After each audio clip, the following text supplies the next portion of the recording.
प्यारा प्रिय सज्जन आत्माओं, आज आस्थानी यात्रा अपनी जेने जूनागढ़ अमरा सौराष्ट्र स्वर्ग कहवाय छे एवी जग्या एटले के रामनाथ महादेव मंदिर सुंदर देदीप्यमान अने भव्य एवं रामनाथ महादेव मंदिर है। त्या अमे बधा श्रावण महीना निमित्ते आ श्रावण महीना दिवस है अने पवित्र महीनो है। आज अमे रामनाथ दादा दर्शन करवा जाइए छे परिवार सहित। तो तमे बधाए पण छेट लगी विडियो में बन्या रहेजो। तमने सुंदर सरस मजाना दर्शन करी आवी। जोई शको तमे आ हरियाली बधी केटली सरस मजानी हरियाली है। जाने धरती मैया ऊपर लीली चादर पाथरेली होय अने खूब सुंदर वन जंगल। એટલે આ ભૂલતા નહીં, તમે છેટ લગી રામનાથ દાદાના દર્શન કરવા માટે તેને વિડીયોમાં બન્યા રહેજો। જંગલમાં નીકળો એટલે વન પર્યાવરણના જેટલા નિયમો છે ને એ નિયમોનું આપણે સતત પાલન કરવું પડે। એટલે જોઈ શકો તમે પ્લાસ્ટિક કોઈ પણ પ્રકારનું લઈ જવાનું નહીં, કારણ વગરના કોઈ ઝાડવા અડવું નહીં, બરાબર। કાંઈ કોઈ પશુ પક્ષી પ્રાણીને કોઈ પણ પ્રકારની રંજાડ કરવાની નહીં। હવે આપણે સીધા મંદિરે જશું, બન્યા રહેજો વિડીયોમાં। प्यारा प्रिय सज्जनों, तो अमे पहुंची गया है रामनाथ महादेव। श्रावण महीना बैठो એટલે તરત ઘણા લોકો દર્શન કરવા આવેલા છે। જોવો હરિયાળી, ઝીણો ઝીણો વરસાદ ચાલુ છે, શીતલ મંદ સુગંધ વાયુ એટલે કે પવન વાઈ રહ્યો છે, બરાબર। બાજુમાં આપણી આ રામ પ્યારી પડી છે। હવે આપણે ધીરે ધીરે ચડવાનો પ્રારંભ કરીએ। આ રામનાથ મહાદેવની સીડી છે, તમે જોઈ શકો। હવે આપણે મંદિરે જશું, ચાલો તમને પણ દર્શન કરાવીએ। આ સીડી ચડીને જવું પડે છે અને અમારે જેમ ધરતી પરનું સ્વર્ગ જમ્મુ કાશ્મીર કહેવાય ને એ જ રીતે અહીંનું સ્વર્ગ અમારે શું છે એ રામનાથ મહાદેવ કહેવાય છે। અને બાજુની અંદર તમે જોઈ શકો રેલવે પાટા જેવું આપેલું છે। એટલે અહીંયા ગમે ત્યારે પણ મંદિરે માલ વગેરે ચડાવવું હોય ને તો અહીંયાથી ચડાવવામાં આવે છે। એટલે ટ્રોલી જેવું હોય છે એટલે ચડી જાય સીધી। આસોપાલવના સુંદર સરસ મજાના બંને તરફ વૃક્ષો છે, બરાબર, તમે જોઈ શકો। હવે આપણે ધીરે ધીરે સીડી ચડીએ છીએ। એક વખત જો તમને સમય મળે ને તો ચોક્કસ દર્શન કરવા જેવું મંદિર ખાલી અને પૂર્ણ જંગલ છે, ખૂબ સરસ મજાનું જંગલ છે, ગિરનારનું જંગલ છે, ખૂબ આનંદ આવશે, તમે જોઈ શકો છો।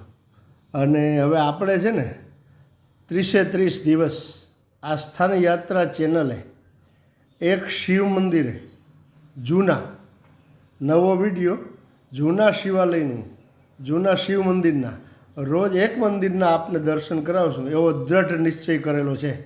માટે રોજને માટે અમારા વિડીયા જોતા રહેજો, સબસ્ક્રાઈબ કરજો, લાઈક કરજો, શેર કરજો। અને આ જો સંતો મહંતો છે ને એની પરંપરા જે ગુરુ પરંપરા જે બધાની સમાધિઓ છે। હવે આપણે મંદિરે પહોંચી ગયા છે। ગજાનંદ ગણપતિ મહારાજના દર્શન કરીએ, એના પછી હનુમાનજી મહારાજ, પછી ભગવાન બુદ્ધ ભાવન ભવાની શંકર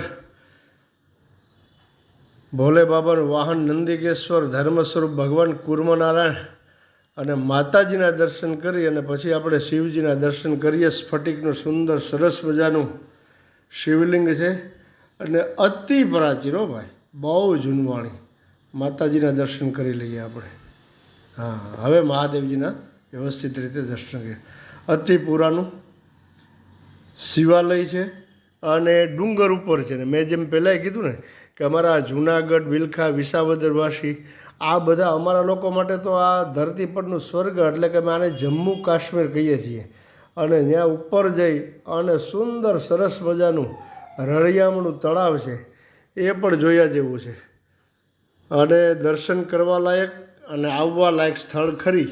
પરંતુ ફોરેસ્ટ વિભાગ, વન વિભાગના તમામ નિયમોનું સતત પાલન કરવાનું છે। પ્લાસ્ટિક લઈ આવવાનું નથી જરા પણ, કારણ વગરના કોઈ પશુ પક્ષી પ્રાણીને કોઈ બિસ્કિટ કે બીજી ત્રીજી વસ્તુ કોઈ ખાવાની આપવાની નથી, ખાસ ધ્યાન રાખજો।